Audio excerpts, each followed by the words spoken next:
Mas nós vamos passar para um outro assunto, que é o discurso proferido pelo primeiro-ministro de Israel, Benjamin Netanyahu. Como nós prometemos na semana passada, o nosso deputado Gerson Berger vai fazer uma avaliação desse discurso que foi muito forte, não é, Gerson? Tereza, esse discurso foi, na verdade, a tentativa de um apagar de incêndio, levando explicações do primeiro-ministro de Israel após sua inábil decisão de realizar o assentamento de 1.600 casas em Jerusalém Oriental durante a visita do vice-presidente dos Estados Unidos, Biden. Houve uma reação imediata de solidariedade ao vice-presidente americano, a começar pela grande amiga de Israel, Hillary Clinton, além do presidente Barack Obama, que considerou a atitude de Netanyahu um desafio à posição americana de mediador da questão palestina. Logo depois, reuniram-se os representantes dos Estados Unidos, Rússia, União Europeia, ONU, que protestaram contra os assentamentos em Jerusalém e deram 2 anos de prazo para que Israel se entendesse com o presidente da autoridade palestina, Abbas. Diante do tranco americano e dessas lideranças mundiais, Netanyahu, preocupado, viajou para os Estados Unidos. E um dia antes do seu encontro com Obama, proferiu um discurso forte para a comunidade judaica desse país. Eu diria até ousado, pois ele não se inclina. Mostra as dificuldades enfrentadas por Israel com o terrorismo, chamando a atenção para a ameaça que representa o Irã para a humanidade, com a criação da bomba atômica, deixando claro que se a comunidade internacional não tomar posição em relação a essa questão, Israel não ficará calado, pois não pode abrir mão de sua segurança. Declarando ainda que Israel não pode depender da boa vontade, nem que seja do maior dos homens. Ele se reserva no direito de se defender. Até aí, tudo bem. No entanto, Netanyahu deu uma escorregada quando, de igual para igual, disse que os Estados Unidos sempre foram amigos de Israel, mas que a recíproca era verdadeira, pois Israel dividia tudo que sabia com os Estados Unidos, inclusive como combater um novo tipo de inimigo. Troca de informações, de inteligência e cooperação em inúmeros outros campos, os quais ele não estava liberado a divulgar. Essa cooperação é importante para Israel e está ajudando a salvar vidas americanas, é o que ele disse. Como sempre, quem fala demais acaba falando o que não deve. O fato é que logo depois, no dia seguinte, em seu encontro com o presidente Obama, Netanyahu ouviu, mas também falou.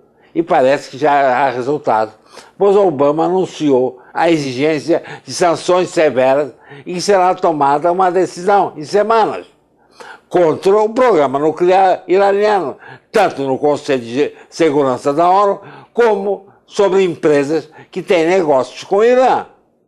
A lista dessas empresas que comercializam com o Irã, com financiamento americano, são alvo de investigação do Congresso dos Estados Unidos, inclusive a Petrobras do nosso Brasil.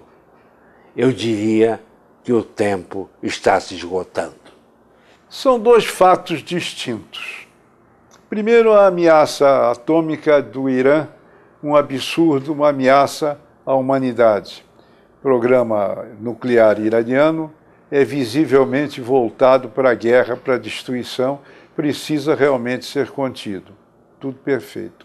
A outra questão é a questão do assentamento de colonos de Israel na faixa contestada do Oriente Médio, onde há necessidade de maior comedimento, como o Gerson Berger comentou, a propósito da atitude do primeiro-ministro Netanyahu.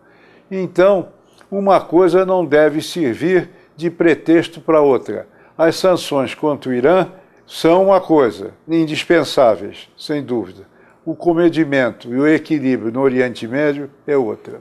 Bom, mas ainda vamos continuar falando de assuntos internacionais e falar da encrenca que hoje vive a Igreja Católica por conta das acusações contra o Papa Bento XVI, que quando era prefeito da Congregação para a Doutrina da Fé do Vaticano, teria se omitido em relação a inúmeras denúncias contra um padre americano que era diretor de uma escola para mudos e que teria molestado aproximadamente 200 crianças. Há mais de 20 anos, grupos e movimentos de jovens vítimas de abusos sexuais têm exigido que o Vaticano abra seus arquivos para que a verdade venha a público, mas, infelizmente, Bento XVI se baseia no Código de Sigilo da Igreja e os arquivos não são abertos, exatamente como aconteceu com o Papa Pio XII, o Papa de Hitler, que até hoje, apesar dos apelos, não se sabe absolutamente nada. Os arquivos não foram abertos. E aí, Gerson, como é que fica a igreja, infelizmente, mais uma vez, diante de um escândalo? Não se pode calar sobre a verdade, ela tem que ser dita.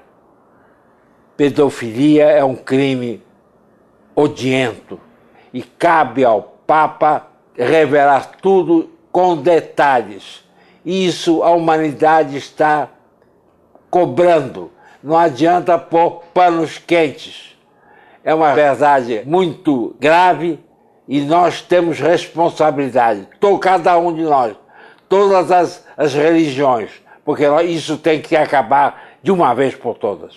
O Gerson Berger tem total razão. A revelação por parte do Papa Bento XVI tem que ser feita integralmente. Não se trata de sigilo à base do direito canônico.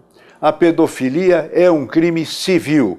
Tem que ser investigado, portanto, no foro civil. Nada de segredo de direito canônico. A verdade é o que a humanidade está exigindo.